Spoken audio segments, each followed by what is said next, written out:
Hey there, welcome back. My name is Katie and this is Louisiana Cooking and Living. If you're new to my channel, we welcome you today also. So it's kind of weird. I went to go edit my video. Let me just go back up a little bit.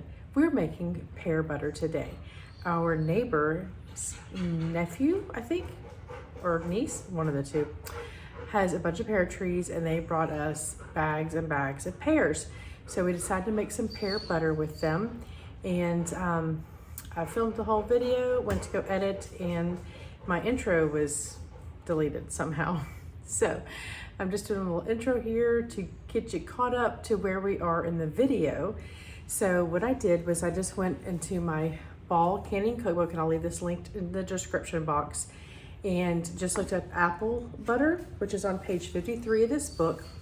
And I did a few things a little different, and I did 9 pounds. This recipe is for 6 pounds. We did 9 pounds of pears, and so I just adjusted the seasonings to the 9 pounds of pears. But instead of just white sugar, I did half brown sugar. So where it would have been 4.5 cups of sugar, I split that in half and did like 2 1/4 cups of white sugar and 2 1/4 cups of brown sugar. So that's the variation I did on that.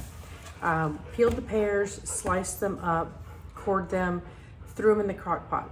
We did the crock pot on high for 8 hours, and then we turned it down to low overnight, and that might be where we're caught up in the video. So along with the sugar, we did cinnamon, and it calls for ground cloves. I did not have ground cloves, I just had whole cloves, and I wanted to try and grate them on a microplane, but I was afraid I was gonna ground my fingertips. So what I did was I went and grabbed some pumpkin pie spice, and I threw some of that in there. So there's a little bit of pumpkin pie spice, a little bit of clove, a little bit of cinnamon, and so we'll get caught up to where we're at in the video. Okay, we are back with this pear butter, and we let it go for 8 hours on high in the slow cooker, and then we did overnight on low, and it went for, I would say, 12 hours on low, and we are ready to use the immersion blender, and we'll blend this up and we'll get it jarred up and get it into the canner.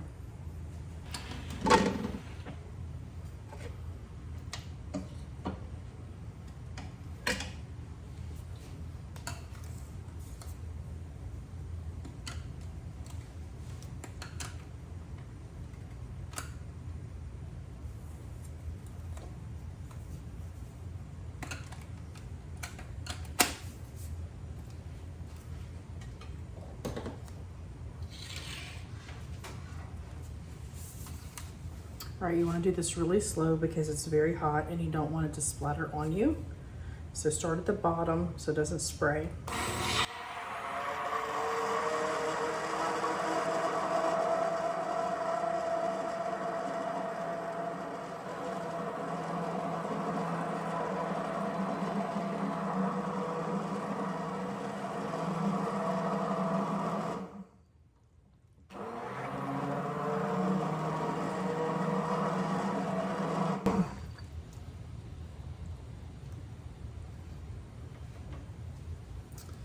All right, let's see.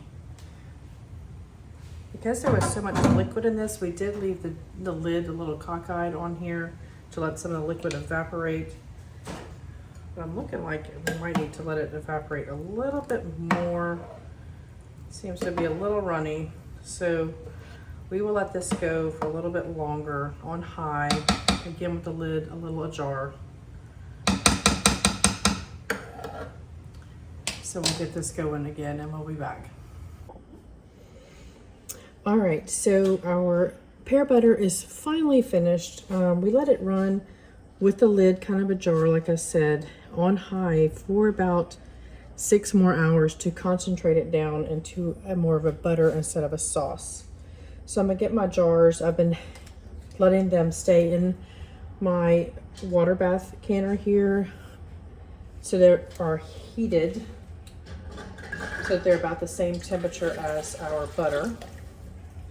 You want your contents you put in your jars to be the same temperature as your jars because you don't want your jars to crack. So let me get these jars out of my canner. They are hot. And we will fill these jars up with our butter. I was thinking about uses for this instead of just eating it like on toast or a biscuit.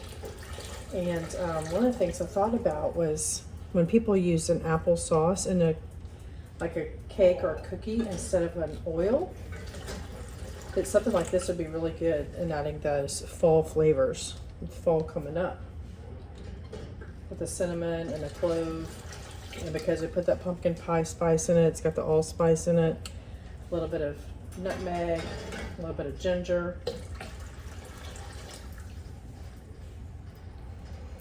So I wasn't sure how many jars I was going to need.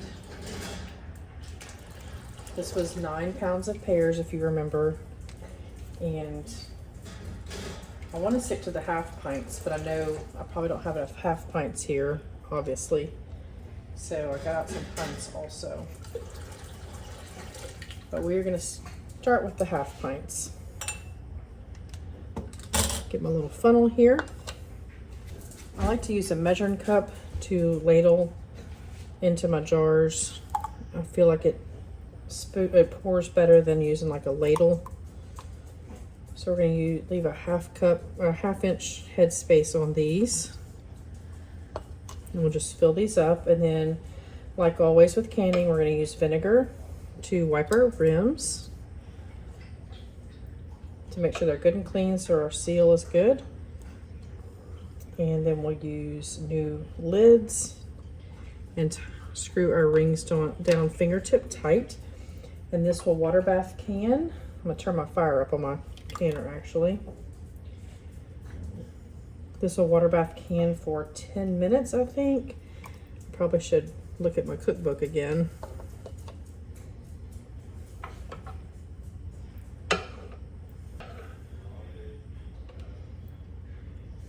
And I'm using the regular size lids on these pint jars. I didn't want to waste my wide mouth on here on something that's going to be easy to spoon out.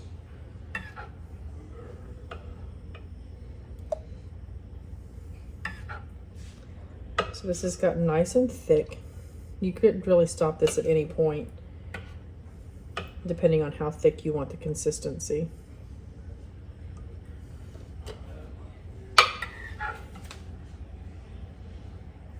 But it really does smell so much like fall. You can make muffins with this.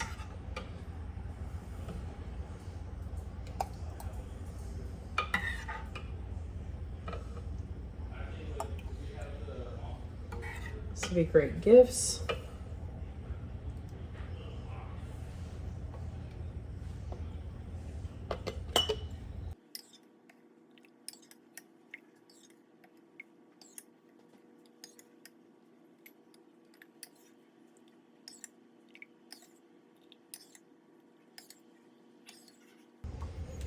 All right, I have a jar of this in the fridge from my husband making it a few weeks ago, and I'm just gonna add what's left in my crock pot to that.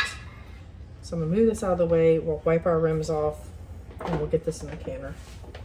I've showed you this before, my little handy dandy vinegar dispenser. I love this thing, it makes it so easy. Just dispense some on your paper towel, and you're easily able to wipe the rims off. This is very sticky. You want to make sure you get your rims wiped off. Golly, I can't talk. Really well.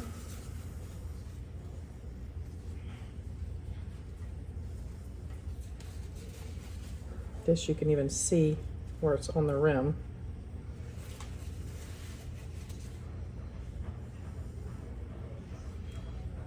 All right. New lids and rings. Fingertip tight.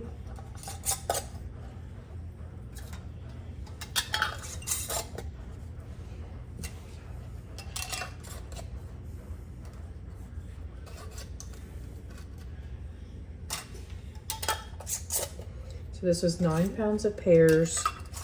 We got 4 pints and 4 half pints. So I kind of give you an idea if you're wanting to make this, how much you get out of it. All right, I'm gonna use my little jar lifter here and we'll get this into our canner.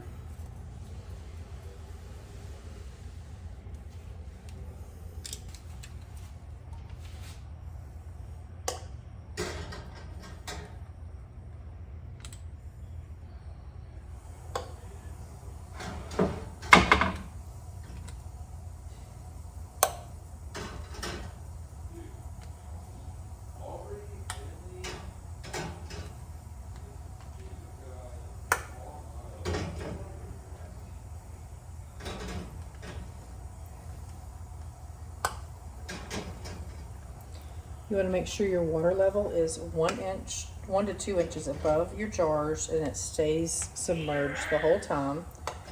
So I am going to add a little bit more water to this pot because they're not quite submerged.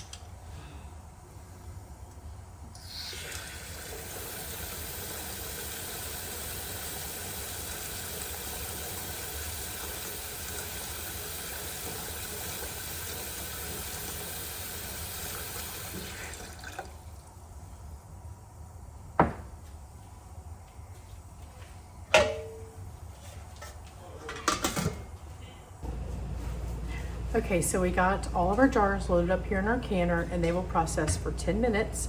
Once it comes to rolling boil, you start your timer for 10 minutes, and then once the timer goes off, you turn your burner off and you let them sit for 5 or 10 minutes in the pot just to kind of settle down. And then you can unload them from your canner. Once you unload them from the canner, you let them sit on the counter for 24 hours without moving them. After 24 hours, you can then wash your jars and remove the rings, and they are shelf stable, and mark them, of course, and put them on your pantry shelf and add them all to your canning shelves. All right, so we have our 4 pints and our 4 half pints of our pear butter. So if you want to give this recipe a try, we just ask that you would share this with others and hit subscribe and follow along as we cook and we can and we do garden things and chickens and all kinds of things around here. And we'll see you next time. Thanks for watching.